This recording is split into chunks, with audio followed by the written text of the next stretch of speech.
Right now, I mean, literally at this exact second, a single gallon of gasoline in California costs nearly $6. Yeah, which is just brutal. It is. But at the exact same moment, you have Microsoft and Amazon pouring tens of billions of dollars into an artificial intelligence chip complex in Texas. And this place requires, like, 1 trillion watts of power a year just to operate. Right, the scale is almost unimaginable. Exactly. So today is Monday, April 13th, 2026, and welcome to the Deep Dive. We're looking at a global economy that is just ripping itself in two completely different directions today. It really is. I mean, we're looking at a massive, totally unprecedented geopolitical shockwave colliding head-on with this cutthroat AI arms race. And sitting right in the middle of all that chaos, we have some of the most profound medical breakthroughs we've seen in a generation. So our mission today is to unpack all these sources and figure out how we are all adapting to this. Yeah, adaptation is definitely the word. Because whether you're a multinational corporation trying to hoard microchips or, a family just trying to buy groceries, people are being forced to adapt to these structural changes in real time. And usually with completely contradictory information, right? Oh, absolutely. So I want to dive straight into the most immediate crisis on the board right now because it's pretty much dictating everything else. As of 10 a.m. Eastern Time today, the United States has officially initiated a naval blockade of the Strait of Hormuz. Which is a staggering escalation. I mean, just the speed of it. Yeah, U.S. Central Command is out there actively blocking all maritime traffic going in or out of Iranian ports. And to really contextualize how we got here this morning, we have to look back at the weekend. The diplomatic track just totally collapsed. Right, Vice President J.D. Vance was over in Islamabad, Pakistan, right? Yes. He led a delegation there for what were supposed to be these pivotal negotiations with Iran, and they just failed completely. Vance said they negotiated for 21 straight hours. Wow, 21 hours. Yeah, but the absolute deal breaker, the thing they couldn't get past, was Iran's refusal to abandon its pursuit of nuclear weapons. And Vance made it very clear, right? If they don't stop seeking a nuclear weapon, the U.S. just walks away. Exactly. And President Donald Trump did not hesitate to pull the trigger on the military option after that. He ordered the blockade and issued a really stark warning. I saw his post on Truth Social. He specifically warned about those Iranian fast attack ships. Yeah, he said if those vessels come anywhere close to the U.S. blockade, they will be, quote, immediately eliminated. He actually compared the military's engagement system to the lethal force they use against drug cartels on boats, right?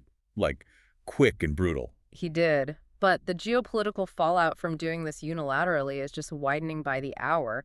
A blockade like this doesn't just isolate Iran. It forces every other country on Earth to pick a side. And we're seeing some major U.S. allies completely opt out, aren't we? We are. UK Prime Minister Keir Starmer held a press conference this morning and just definitively stated the UK will not support or participate in the blockade. And France backed out too, right? Yeah, the French government issued a very similar refusal.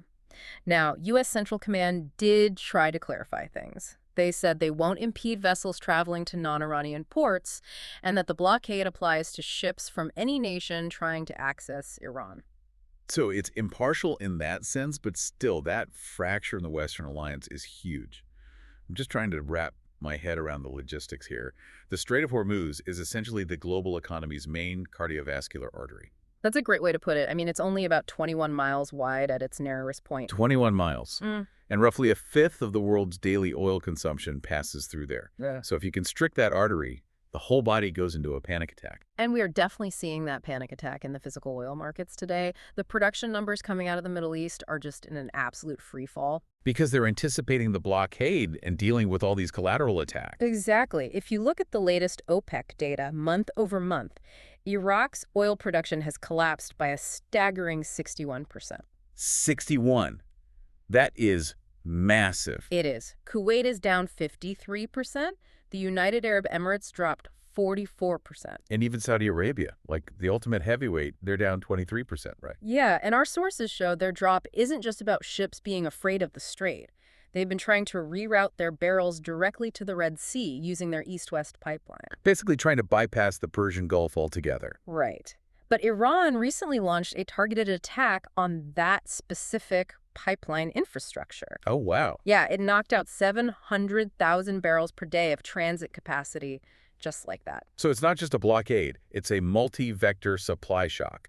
OPEC's total production just plunged 27%, Huh? and crude oil futures spiked 7% right at the open, pushing it back over $100 a barrel. But the really dangerous part is the mechanical reality of the oil industry, the actual physical engineering. You can't just flip a switch to turn a massive oil well off and then, flip it back on a week later when things calm down. Wait, really? Why not? I mean, if the pipes aren't bombed and everything is physically intact, why can't they just open the valves? Well, it comes down to subterranean physics. Subterranean physics. Yeah, the CEO of Kuwait Petroleum Corporation, Sheikh Nawaf Al-Sabah, actually detailed this.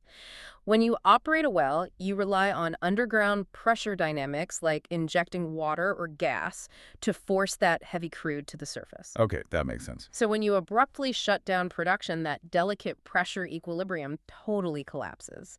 The heavy crude settles, water infiltrates the production zones, and the geological pathways can literally just clog up. Oh, man. So it physically damages the well. Exactly. Al-Sabah noted that while they have some resilient reservoirs that can bounce back in a few days, getting full optimal flow back online is a really slow, dangerous engineering process. He said it'll take 3 to 4 months to get full production back. 3 to 4 months. So even if Vance and Iran signed a peace treaty tomorrow morning, the physical supply of oil is just mathematically constrained for the next quarter. Precisely. The physical damage is already baked into the timeline. Which brings up a massive blind spot here. Yeah. If the UK and France are sitting this out, and the US is basically policing this 21-mile choke point alone, does a unilateral blockade actually work? Or does it just create, like, the most lucrative black market in history right under the Navy's nose? I mean, the enforcement logistics are incredibly daunting. The Persian Gulf is vast, and when crude is sitting above $100 a barrel, the financial incentives to smuggle oil are just astronomical. Because Iran already has that massive ghost fleet, right? Yeah, they routinely turn off their tracking transponders to hide. They do these ship-to-ship crude oil transfers in the middle of the night, blending Iranian oil with other nations' crude to hide where it came from. That's wild. So the Navy's out there trying to play whack-a-mole with ghost ships. Pretty much. And it really tests the limits of U.S. naval power, especially when our usual maritime allies aren't helping patrol the waters. And while that's happening, the localized pain is hitting American drivers instantly. The national average for gas is sitting at $4.13. But then you look at California, and it's a completely different universe. Oh, absolutely. The average there is $5.89, and diesel just hit a horrifying record of $7.75. Yeah, because California is structurally isolated from the rest of the domestic oil market. They are uniquely vulnerable to these international shocks. I know they have strict environmental laws, but in a crisis, why can't they just truck in crude from Texas or North Dakota? Because of the specific chemical requirements of their fuel, California mandates this proprietary blend designed by their Air Resources Board to reduce smog. Only a very select number of refineries on the entire planet are even calibrated to make it. Wait, really? The whole planet? Yes. And on top of that, California doesn't have interstate pipeline connections to bring refined gas over the Rocky Mountains from the Gulf Coast. So they import almost 75% of their crude by sea. And they get most of that from Asia, right? Like South Korea and India. Correct. But those Asian markets are currently in a state of sheer panic because they rely heavily on Middle East oil. South Korea just put emergency fuel export caps in place to protect their own supply. So California is essentially standing at the back of a panicked global line, begging for a specialty product nobody wants to sell them. Exactly. Andy Walls, the president for downstream operations at Chevron, pointed out that Asian nations view this as a national economic security issue now. They won't send fuel across the Pacific to California unless they are paid absolutely exorbitant rates. And the Asian financial markets reacted immediately, right? The Nikkei, the Kospi, the Hang Seng, they all traded way lower as they priced in that energy scarcity. They did. But this is where things get weird. A physical supply chain shock like this usually triggers a massive Wall Street sell-off. No. But I'm looking at the data, and it's a totally divergent reality. It really is. Yeah. The disconnect between physical energy markets and equity markets right now is one for the history books. It's like a weather forecaster looking out the window at a tornado, but confidently predicting a sunny afternoon because the thermometer in the basement says it's 70 degrees. Look at BlackRock. They oversee $14 trillion. Massive leverage. Huge. And they just raised their outlook for U.S. stocks to overweight. They're actively telling clients to buy American equities, saying the financial impacts of the Iran conflicts are contained. Well, their rationale requires looking past the geopolitical headlines. They argue the threshold for a direct land war between the U.S. and Iran is still high, and they think back-channel deals will reopen the strait. But honestly, their real thesis has nothing to do with oil. It's tech, isn't it? It's the sheer gravity of technology earnings. Because they're projecting S&P 500 companies will post a 12.6% profit increase. And for the tech sector specifically, they expect profits to surge by 45% this year. 45. We are witnessing a profound structural evolution. The sheer scale and cash reserves of these tech monopolies are starting to mathematically dwarf traditional macroeconomic indicators. It's like tech generates its own gravitational pull now. Yeah, BlackRock noted that the valuation of the tech sector compared to the other 10 sectors of the S&P 500 is actually at its lowest relative point since mid-2020. So to an institutional investor, tech stocks look like an incredibly attractive buy, even with shipping lanes blockaded. And this optimism is bleeding into the bond market, too. Treasury yields are paradoxically edging lower. The 10-year note dipped to 4.291%, which makes no sense to me because wouldn't a $100 barrel of oil trigger massive inflation and destroy bond values? You'd think so. But the bond market is making a very calculated gamble. They're betting that this inflation shock is a temporary, politically driven blip. They're clinging to hopes of a diplomatic resolution. Fueled by Trump mentioning that Iranian officials reached out and want to make a deal really badly. Exactly. But when you pull back the curtain on the big banks, that rosy narrative gets incredibly complicated. Oh, yeah. Let's talk about Goldman Sachs. They just kicked off bank earnings season, and on the surface, they completely crushed it. Earnings per share of $17.55 and revenue of over $17 billion. They saw a massive 48% surge in their investment banking business from mergers and record results in equities trading. Which perfectly illustrates how Wall Street monetizes chaos. Right. Oh, absolutely. When global markets are violently churning from AI disruption and geopolitical shocks, institutional investors can't just sit still. They're constantly trading, buying complex derivatives to hedge their risks. And Goldman's prime brokerage sits right in the middle of that storm, making a fortune just matching buyers and sellers. But despite those record revenue numbers, Goldman's stock actually fell over 2% after the announcement. Because the institutional investors look beneath that top-line revenue to see the cracks. And Goldman revealed a massive crack in their fixed-income trading unit. They missed expectations by like $910 million there, right? They did. Revenues from interest rate products and mortgages were way down. But the real alarm bell. Their provision for credit losses more than doubled analysts' estimates, hitting $315 million. Okay, let's break that down for everyone listening. A provision for credit losses. That basically means the bank is intentionally taking money out of their profits and locking it in a vault because they expect a surge in people and businesses defaulting on their loans. Yes, exactly. It's the ultimate canary in the coal mine for the broader economy. It shows that beneath all the frenzied stock trading, the banks harbor deep systemic concerns about the credit markets. And Goldman CEO David Solomon explicitly warned about this. He said if the Middle East conflict drags on, it'll be a severe headwind for consumer inflation. Right. So the stock market is booming because tech is printing money, but banks are hoarding cash because they know everyday businesses are going to start going bankrupt. Are corporate profit margins really that insulated from global energy costs now? Well, corporate America has evolved into this fortress of margin protection, and it's usually at the direct expense of the consumer. If you want to see the pure psychology of this, look at the recent CNBC CFO Council survey about the tariff refunds. Oh man, this data blew my mind. Okay. So, context for you listening. Earlier this year, the Supreme Court struck down a large portion of President Trump's tariff agenda, specifically those reciprocal tariffs on imported goods. Right. And after that ruling, a federal judge ordered the government to prepare to potentially pay billions in refunds back to the corporations that paid those illegal tariffs. Even though the administration immediately pivoted and put new global 10% tariffs in place under a different law, the potential refunds on the old ones represent a massive cash windfall for these companies. Huge windfall. So CNBC surveys 25 chief financial officers from major multinationals.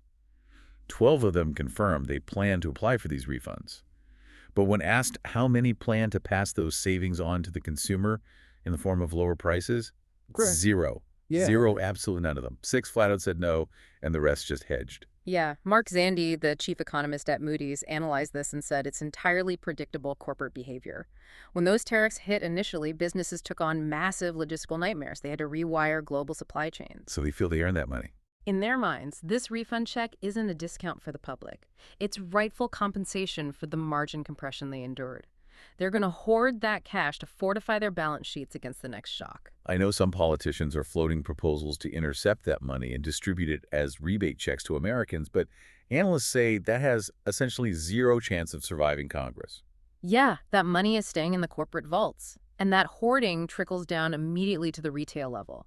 When Wall Street demands high margins and corporations refuse to lower prices, it forces an aggressive squeeze on everyday affordability. Which brings us to the reality of the consumer landscape.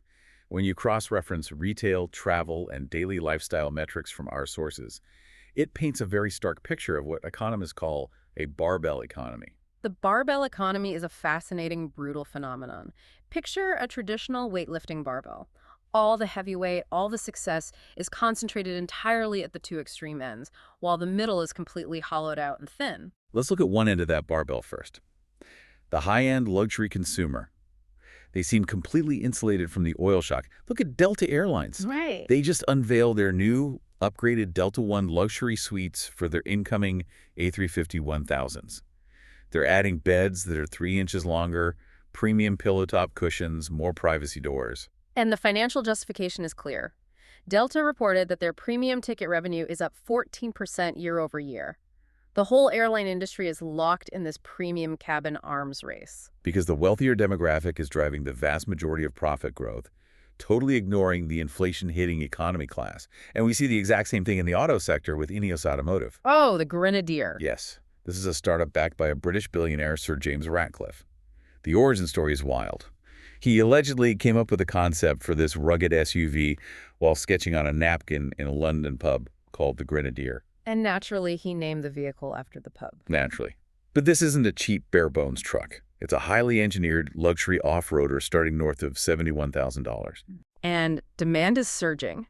They've already produced over 35,000 of these vehicles. The U.S. is their largest market, making up 60% of sales. They're actually on track to break even this year. Which is basically impossible for a modern auto startup. It is. Demand is so strong here that they're aggressively exploring building a U.S. factory just to avoid the dreaded chicken tax. Okay, I have to stop you.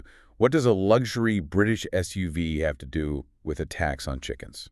It's this bizarre artifact of 1960s trade policy.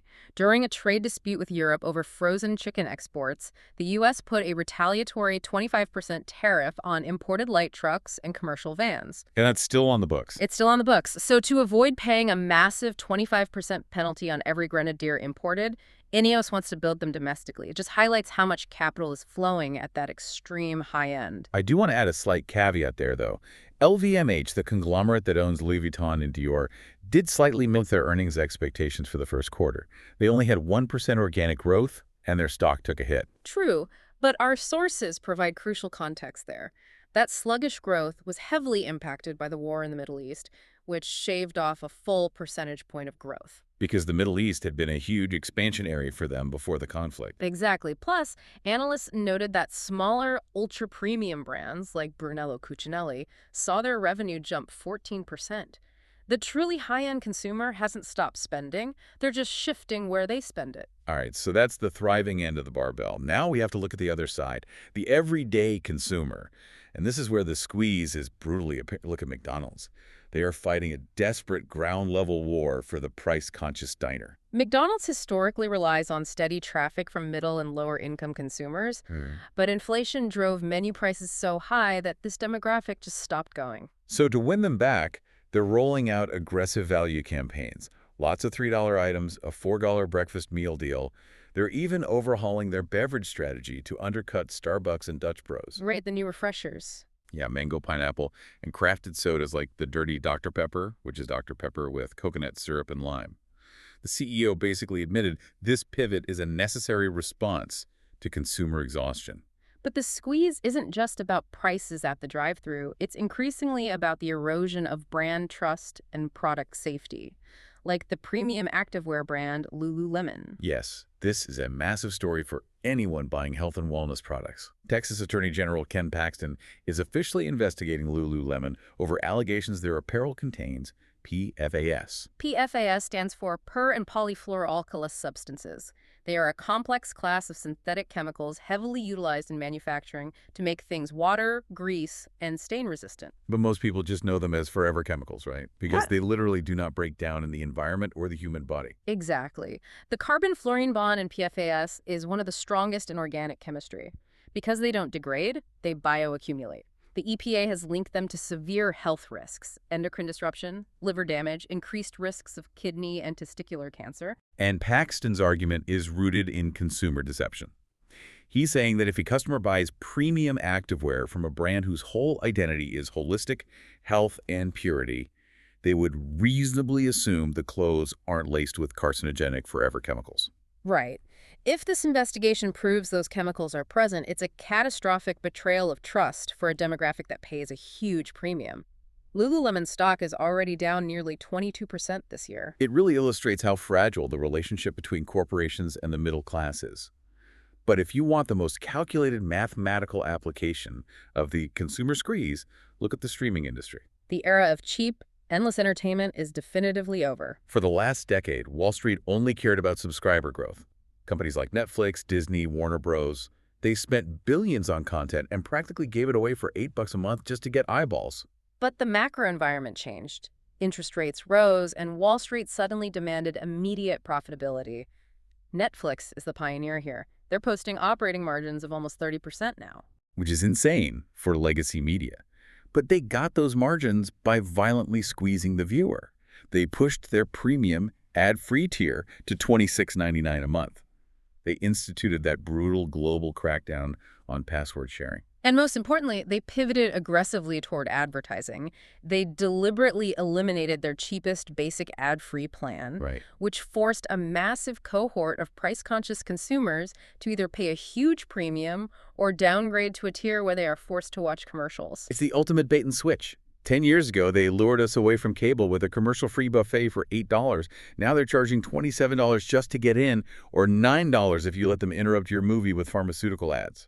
And from a revenue standpoint, the ad tier is vastly superior. Netflix's ad revenue exceeded $1.5 billion in 2025, and analysts say it'll double this year.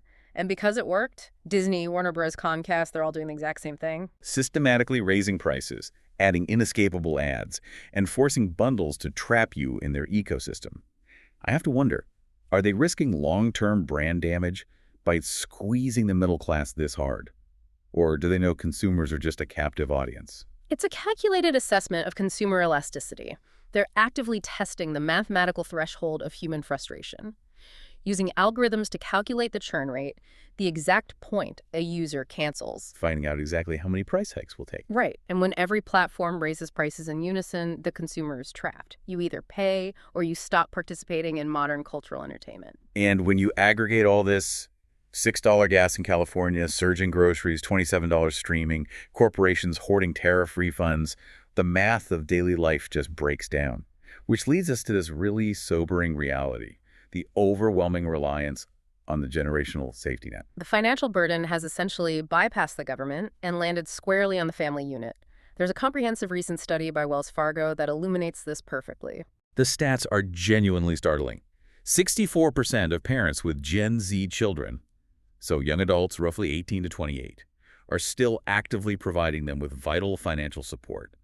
Not just a birthday check, consistent subsidies for rent, groceries, car payments. And 56% of those parents explicitly admitted that this is actively straining their own personal financial stability. Douglas Boneparth, a certified financial planner, gave some context on this. He noted that financial support extending into the mid-20s is way more culturally normalized now, mostly because of exorbitant housing costs that outpace entry-level salaries. But he warned it's mathematically dangerous if treated as a permanent lifestyle rather than a transitional plan. Right. Experts are begging parents to set boundaries. Having brutally honest conversations, is this a loan or a gift? Put it in writing. Because ambiguous support breeds resentment and cannibalizes the parent's retirement. Meanwhile, advisors are pushing really defensive individual strategies for the broader public. The primary directive is rapidly building emergency funds. But the advice isn't just save money. Yeah, Michael McAuliffe from Family Credit Management emphasized a specific behavioral tactic. You have to put that emergency fund in a high-yield savings account, an HYSA, at a completely different bank than your primary checking account. The logic there is rooted in behavioral economics. If your emergency savings are visible right next to your checking balance on your phone app, the psychological barrier to spending it is basically zero. It's way too easy to just transfer it over for a lifestyle expense. Exactly. By placing it in a separate institution where it takes a 2-day ACH transfer to access, you inject intentional friction. It protects your money from your own emotional impulses. They're directing clients to places like SoFi that offer yields over 3% without predatory fees. They're also urgently warning people to secure independent life and disability insurance, not just relying on their employers given all the corporate layoffs, but the loudest warning is about retirement accounts. Do absolutely whatever it takes to avoid taking out a 401k loan to cover daily living expenses. Taking a loan against your own 401k is incredibly dangerous. If you get laid off, that loan balance is often due immediately. And if you can't repay it, the IRS classifies it as an early taxable distribution.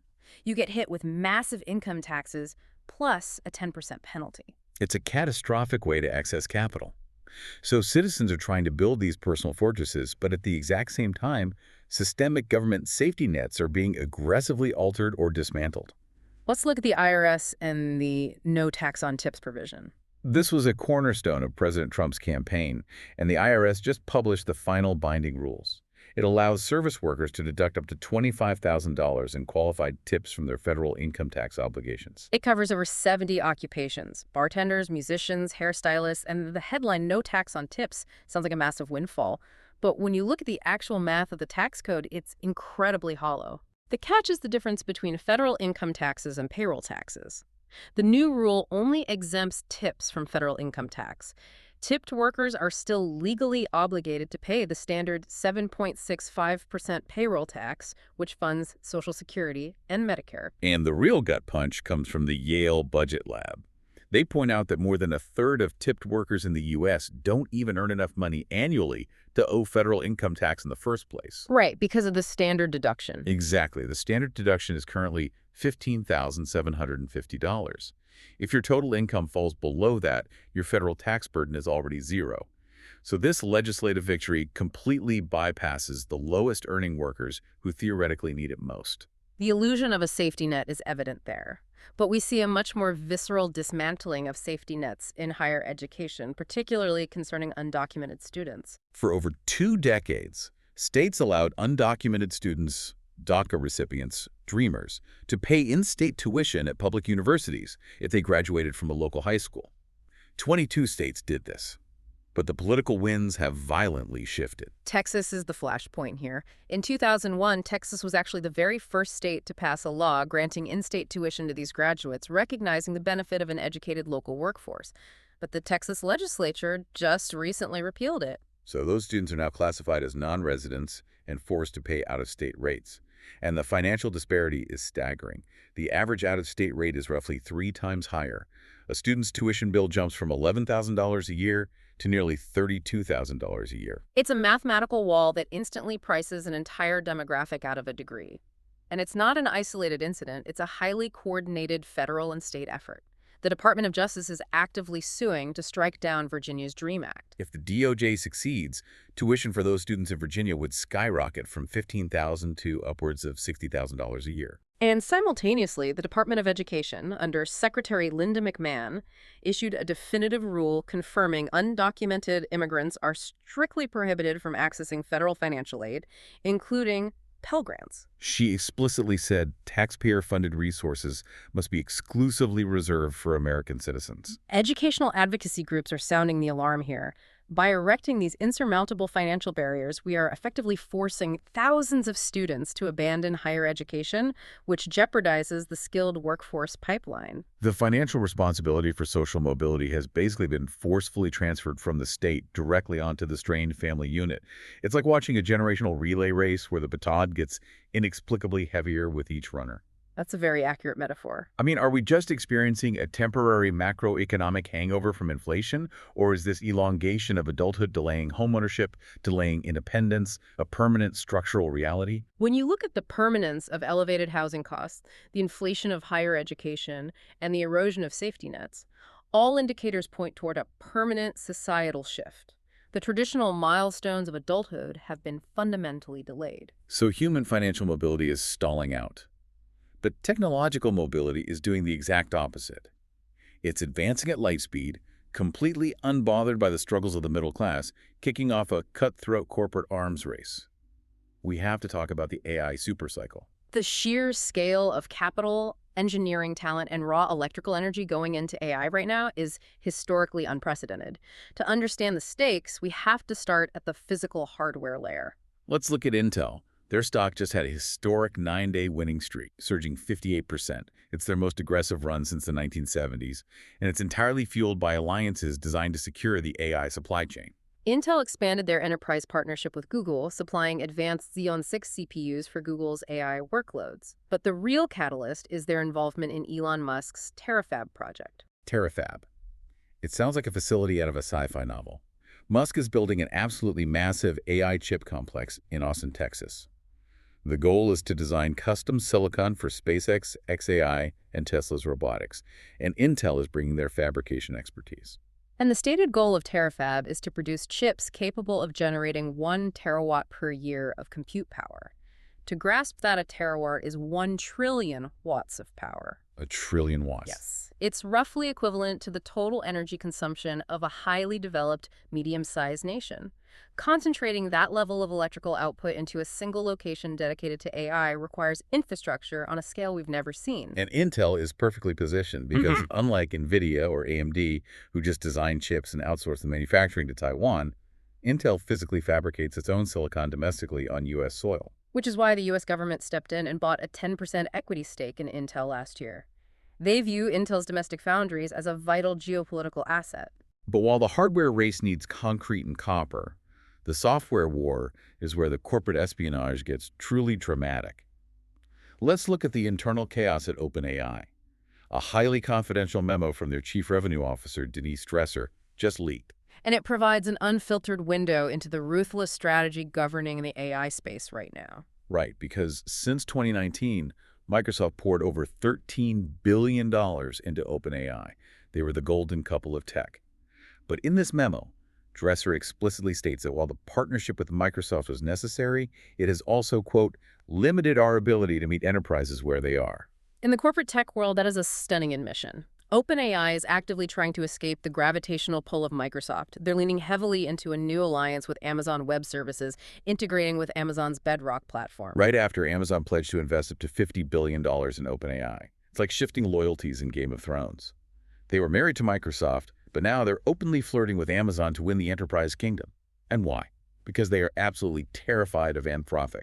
Anthropic, which was founded by former OpenAI researchers, released a model called Claude, and it has consumed the enterprise space. Arvind Jain, a prominent tech CEO, called the corporate obsession Claude mania, comparing it to a religious movement among executives. Anthropic claims their run rate revenue has eclipsed $30 billion. But Dresser viciously attacked that metric in her memo. She claims Anthropic is artificially inflating their revenue by up to $8 billion using gross accounting practices. The accounting distinction here is crucial for this proxy war. Anthropic operates through cloud providers like Amazon and Google, who take a significant cut. If Anthropic uses gross accounting, they are publicly reporting the total money paid by the end user, completely ignoring the massive cut they hand over to Amazon. I see. Dresser argues OpenAI uses net revenue reporting, only counting the dollars that actually land in their bank account, which she insists is the legally standard method for a company prepping for an IPO. It just reveals the intense pressure they're under to show market dominance ahead of going public. And OpenAI is making aggressive physical moves too.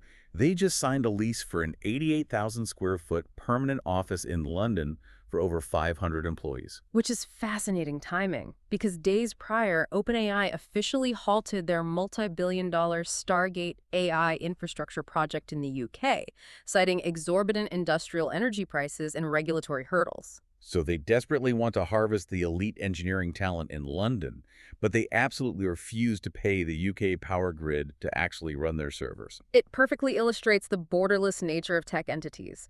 They extract human capital from one jurisdiction while anchoring their energy-intensive infrastructure in a totally different one. But AI transitions from corporate maneuvering to critical national security when we look at the newest models. Anthropic recently released a model designated Mythos. And Mythos is not designed to rate poetry or emails. It is highly specialized in identifying complex cybersecurity flaws deep within software architecture. And it is so capable that it triggered absolute alarm bells at the highest levels of the U.S. government. Before Anthropic was allowed to release it, CEO Dario Amodei was summoned to Washington. He was interrogated by Fed Chair Jerome Powell, Treasury Secretary Scott Bessent, and VP J.D. Vance. Their sole objective was assessing the catastrophic cyber risks to U.S. financial institutions. If you're wondering why the Fed chair cares about coding software, you have to understand zero-day vulnerabilities. If an AI can perfectly instantly identify structural flaws, a bank can use it defensively to patch holes. Right. But if a hostile state actor gets that same model, it could find a backdoor into the SWIFT banking system in seconds, potentially collapsing the financial grid. So AI has officially crossed the Rubicon. Washington doesn't view it as a tech product anymore. They treat it like weapons-grade uranium. It's critical national security infrastructure. Which fundamentally alters regulatory oversight. When the Treasury Secretary is personally auditing a software model before release, it proves the government evaluates AI through the lens of systemic economic survival, not consumer data privacy. It's terrifying, really. But at the exact same time, that immense computational power that keeps the Treasury Secretary awake is achieving the literal impossible in healthcare. We have to look at the medical miracles happening right now, alongside the brutal realities of the pharmaceutical business. The clinical breakthroughs are historic. A biotech firm called Revolution Medicines just announced Phase 3 trial results for a revolutionary pancreatic cancer drug, and the data is paradigm-shifting. Pancreatic cancer is notoriously aggressive. Lowest 5-year survival rate of any major cancer, sitting at 13%. But Revolution Medicines developed a targeted pill called daraxonrasib. To understand why this is a miracle, you have to understand the biology. Daraxonrasib specifically targets RAS mutations, particularly the KRAS protein. In healthy cells, this protein acts as a switch regulating cell growth. But when it mutates, it gets stuck in the on position, driving tumor growth. Exactly. These mutations are in roughly 90% of pancreatic cancer cases. For decades, scientists considered the RAS protein undruggable because of its smooth, impenetrable molecular structure. So patients were almost exclusively treated with broad-spectrum chemotherapy. I always compare chemo to trying to break down a specific brick wall with a massive sledgehammer. You knock the wall down, but you cause massive toxic collateral damage to the surrounding structure. Daraxonrasib is like finding a proprietary chemical solvent that silently dissolves the specific mortar holding the tumor's bricks together without damaging the surrounding tissue. And the results are staggering. The Phase 3 trial focused on patients whose cancer had already aggressively progressed. For those on traditional chemo, median survival time was 6.7 months. Okay. For patients on daraxonrasib, survival time jumped to 13.2 months. It virtually doubled the timeline and slashed the overall risk of death by 60%. And no drug in history has ever shown a survival benefit greater than 1 year in a Phase 3 trial for this disease. They're fast-tracking FDA approval now. We even have a highly visible public example. Former Senator Ben Sasse was given months to live, joined the trial, and his tumors shrank by an unbelievable 76%. The drug does carry severe side effects. He mentioned a crazy facial rash with a severe peeling, but oncologists are learning to manage those with targeted antibiotics or pausing the dosage. It's a triumph of molecular engineering, and we're seeing that same precision applied logistically through AI for rare disease advocacy. This is where technology intersects with human desperation. A tech entrepreneur named Nasha Fitter, whose daughter was diagnosed with a rare neurodevelopmental disorder called FOXG1 syndrome, co-founded Citizen Health with CEO Fareed Vij. Because when her daughter was diagnosed in 2017, there was no centralized medical literature. Desperate parents were scrolling Facebook groups hoping for advice, so they raised $44 million to engineer an AI advocate calibrated for the rare disease community. Standard models like ChatGPT are useless here because they lack training data on rare anomalies.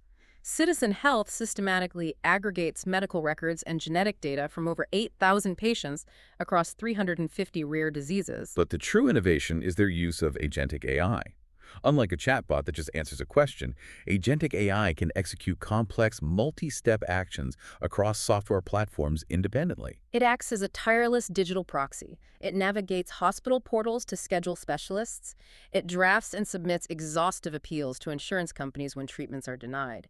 It scans thousands of pages of records to flag diagnostic info. The CEO noted a parent caring for a child with a rare disease spends an average of 53 extra hours a week just managing administrative bureaucracy. This AI gives them those hours back. And crucially, 98% of patients on the platform opt in to share their anonymized data with researchers.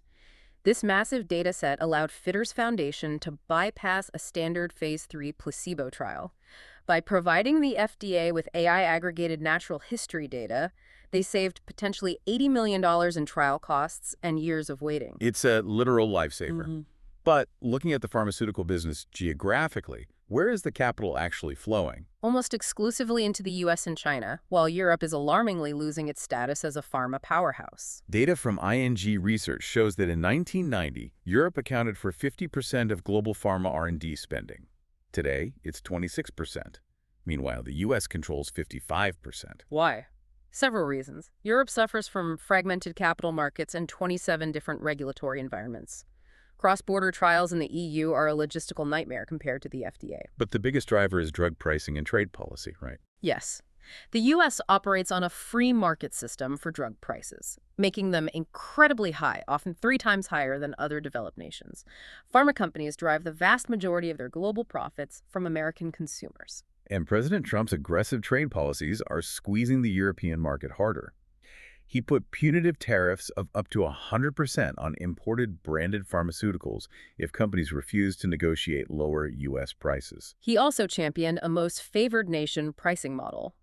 That dictates the price paid by the U.S. government must be pegged to the absolute lowest price paid by any comparable developed nation. Which creates a brutal ultimatum. If a company launches a drug in France at a heavily discounted price, Trump's policy says they have to offer that same discount in the U.S., which obliterates their profit engine. So they just delay or cancel launching drugs in Europe. Exactly. Innovation follows capital. The Director General of the European Pharma Trade Association pleaded with governments to increase healthcare spending, noting EU spending on innovative medicines is stagnant at 1% of GDP compared to nearly 2% in the U.S. But this raises a really uncomfortable paradox. If the U.S. dominates global pharma because of our incredibly high drug prices and aggressive tariffs, doesn't that mean American patients are essentially subsidizing the world's medical innovation at the cost of their own financial ruin? That is the central, inescapable paradox. The profit motive generates miracles like Daraxonresib, but the cost bankrupts the citizens who funded it. And the tariff policies used to manipulate this are deeply intertwined with the chaotic political theater we see every day. Which transitions us to the political noise. And we're looking strictly at the mechanics of the news cycle here. Let's start with the courts. A federal judge in Florida, Darren Gales, just dismissed President Trump's $10 billion defamation lawsuit against Rupert Murdoch and the Wall Street Journal. The suit stemmed from a journal article alleging Trump wrote a bawdy 50th birthday letter to Jeffrey Epstein in 2003. Trump vehemently denied it, called it a fabrication, and sued. But Judge Gales tossed it out because Trump's legal team failed to prove actual malice. The judge noted Journal reporters actively contacted Trump's reps, the DOJ, and the FBI for comment prior to publishing, and included Trump's denial in the article. Right, that documented attempt to investigate defeats the actual malice claim, though Trump can amend and refile. The actual malice standard requires proving a publisher knew a statement was false or acted with reckless disregard for the truth. I look at the actual malice standard like a hockey goalie's oversized pads. It's designed to protect the press from absorbing the financially ruinous slapshots of defamation suits by powerful figures. Meanwhile, online, Trump recently deleted an AI-generated image from Truth Social. Yeah, an image depicting him in a white robe, laying his hand on a sick man with a bright healing light, framed by eagles. Critics, including conservative commentators like Megan Basham, condemned it as blasphemy, interpreting it as Trump portraying himself as Jesus. Trump deleted it and told reporters he believed the image simply depicted him as a doctor or Red Cross worker, saying, "It's supposed to be me as a doctor, making people better." This happened during a public feud between Trump and Pope Leo XIV. The Pope, the first U.S.-born pontiff, heavily criticized U.S. military actions in Iran and Venezuela, calling for an end to hostilities. Trump fired back on Truth Social, saying he doesn't need a pope who criticizes the American president, claimed Leo was elevated just to politically deal with Trump, and called him weak on crime and foreign policy. The Pope responded before a trip to Africa, calmly stating he has no fear of the Trump administration and reiterated his commitment to speaking out against war. We have federal lawsuits, deleted AI images, and feuds with the pope. But historical precedent suggests this loud public clashing is almost entirely theater for their respective bases. It doesn't actually move the needle on foreign policy. No, it generates clicks and fundraising. To see what actually dictates the economy, you have to look at the quiet bureaucratic movements, like Kevin Warsh's Federal Reserve nomination. While everyone was arguing about the Truth Social post, Warsh, the nominee to replace Jerome Powell as Fed chair, finally submitted his exhaustive financial disclosures to the Senate Banking Committee. The delay was because his wife, Jane Lauder, has an estimated $1.9 billion net worth from the Estee Lauder fortune. Untangling that takes time, but now the bureaucratic machinery moves forward toward a confirmation hearing. He still faces political hurdles, but the overarching point is, while the public is distracted by the spectacle, the quiet mechanics that determine your mortgage rates are turning without interruption. It perfectly encapsulates the dual nature of our reality. The loud spectacle demands our attention, but the invisible mechanics, oil supply chains, algorithmic churn rates, interest rates, actually govern our lives. And what a complex reality it is. We started in the Strait of Hormuz, watching a blockade choke global oil. We saw Wall Street ignore it, riding the gravity of tech monopolies while corporations hoard tariff refunds. We watched corporations squeeze the consumer with ads and price hikes, forcing Gen Z to rely on their parents and straining the generational safety net. We tracked the cutthroat corporate espionage of the AI supercycle, from OpenAI fleeing to Amazon to Anthropic building cyber models that terrify the Treasury.